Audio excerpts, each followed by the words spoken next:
이방인이라고 해서 구원이 보장된 게 아니잖아요. 이방인이라고 해서 구원이 보장된 게 아닌 것처럼 유대인이라고 해서 이스라엘 사람이라고 해서 구원이 보장된 것은 아니다. 이것은 어떤 혈통의 문제가 아니라는 거예요. 그러면서 두 가지 예를 들었는데 그 두 가지 예가, 첫 번째가 아브라함의 자손. 자, 아브라함의 혈통적인 자손이 누군가요? 이스마엘과 이삭이잖아요. 그럼 이스마엘은 아브라함의 혈통적인 자녀임에도 불구하고 약속의 자녀는 아니었단 말이죠. 그래서 8절에 보면 약속의 자녀만 하나님이 씨로 여기셨다. 이삭을 이야기하는 거죠. 두 번째 예를 든 것이 10절에서 13절까지죠. 그럼 이삭과 리브가의 자녀는 누군가요? 에서와 야곱이잖아요. 에서와 야곱 같은 경우는, 자, 이스마엘 같은 경우는 하갈에게서 났다라고 치지만, 그러나 에서 같은 경우는 그런 케이스가 아니잖아요. 리브가에서 난 거잖아요. 그럼에도 불구하고 에서는 하나님 미워하셨고 야곱을 사랑하셨다. 하나님의 선택, 하나님의 약속이 있는 자녀를 이야기하는 것입니다. 자, 그래서 사실은 두 가지를 이야기한 거예요. 하나는 혈통이라는 것이 구원을 보장하는 게 아니다라는 것과, 또 한 가지는 구원은 하나님의 주권적 선택이다. 저를 한번 따라해보세요. 구원은 하나님의 주권적 선택이다. 네. 자, 그래서 이 두 가지를 생각해 볼 때 유대인에게도 메시지가 있는 것이고 이방인에게도 메시지가 있는 거예요. 당시 유대인들이 착각했던 것이 무엇인가요? 우리는 아브라함의 자손이다. 구원은 보장돼 있다. 우리는 천국 그냥 당연히 보장돼서 가는 것이다. 이렇게 생각했다고요. 마치 오늘날 교회 다니면, 내가 교회 다니는 성도면, 내가 크리스찬 가정에 태어났으면 내가 뭐 신앙 고백이 있든 없든 나는 뭐 당연히 천국 갈 것처럼 생각하는 건 그 착각인 것이죠. 예수 그리스도를 구주로 고백하는 믿음이 분명해야 되는 것이잖아요.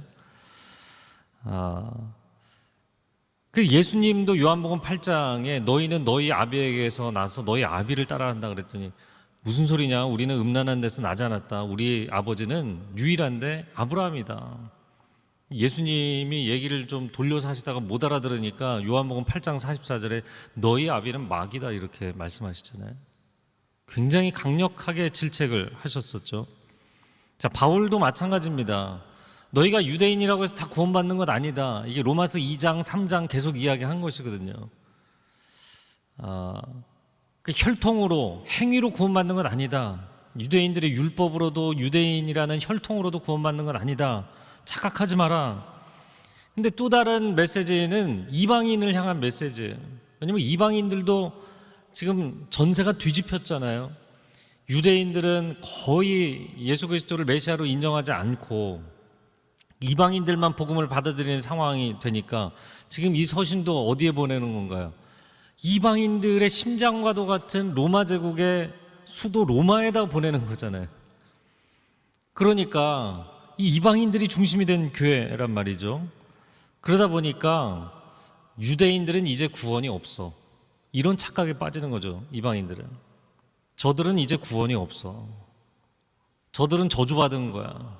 저들은 버림받은 거야. 하나님의 구원 계획에서 끊어진 거야. 이제 우리가 구원을 받는 거야. 이런 어떤, 말하자면 뭐 시간적으로는 세대주의적인 관점이라고 표현할 수도 있겠고요.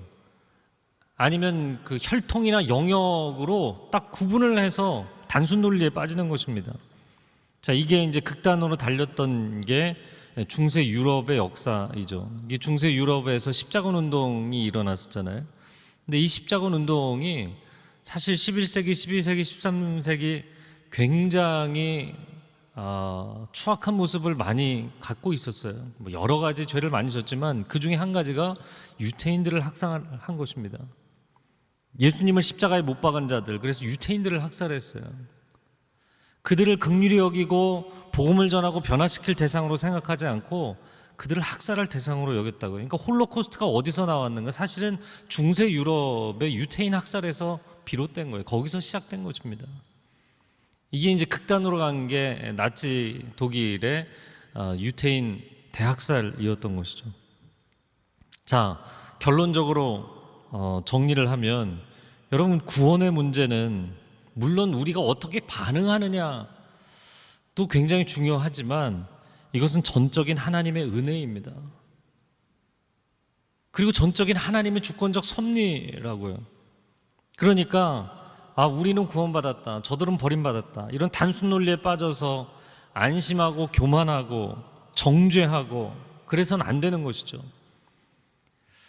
우리가 오늘날 신앙생활 하면서 어떻게 보면 정말 교회가 부흥하고 하나님의 은혜가 충만할 때 한국교회도 더 겸손했어야 되는 거죠. 근데 세상을 향해서 손가락질하고 정죄하기만 했지 사실은 긍휼의 눈물을 흘리는 것이 너무나 약했던 것이거든요. 오늘날 상황은 정반대가 된 거잖아요.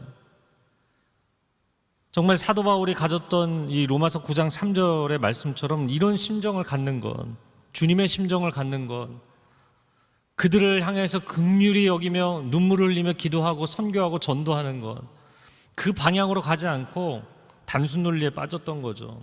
영역 이론에 빠진 거죠. 저를 한번 따라해 보시겠어요? 복음은 겸손한 사랑입니다. 이 복음이라는 것 자체가 지금 로마서 1장부터 8장까지 놀랍다, 우리가 이야기하는 감사하다, 감격하는 그 하나님이 주신 예수 그리스도의 십자가 복음은 우리를 지극히 사랑하시기 때문에 겸비하셔서 우리 곁에 다가오신 거잖아요. 근데 그 복음을 받아들인 인간들은 자만하고 안일함에 빠지고 다른 사람과 분리주의에 빠지고 자기의에 빠지고 정죄하고 선을 긋고 이런 걸 한단 말이죠. 그게 안타까운 거예요. 그래서 유대인들도 돌아와야 되지만 이방인들도 교만에 빠져서는 안 되는 거죠. 이스라엘 사람들이 선민으로 생각하고 교만에 빠졌던 것이 구약의 역사라면 이 중세 카톨릭, 중세 기독교의 역사는 이방인들이 또 다른 선민의식에 빠져서 유태인들을 학살하고 교만에 빠졌던 역사인 것이죠. 그 어떤 것도 복음에 합당하지 않습니다. 이 시간 우리가 함께 기도할 때 우리 가슴에 손을 얹고 기도했으면 좋겠습니다. 그리스도의 사랑이 우리 안에 충만케 하여 주옵시고 정말 이 복음을 하나님의 은혜로 받아들이고 감사함으로, 평생을 감사함으로 감격하며 살아가는 은혜와 은총이 있게 하여 주시옵소서. 오늘 우리를 만나는 사람들이 우리를 통하여서 하나님의 은혜와 사랑을 경험하게 하여 주옵소서. 우리를 통하여 하나님의 은혜가 강물처럼 흘러가게 하여 주시옵소서. 축복의 통로로 살아가게 하여 주시옵소서. 주여 한번 외치고 통성으로 기도하겠습니다.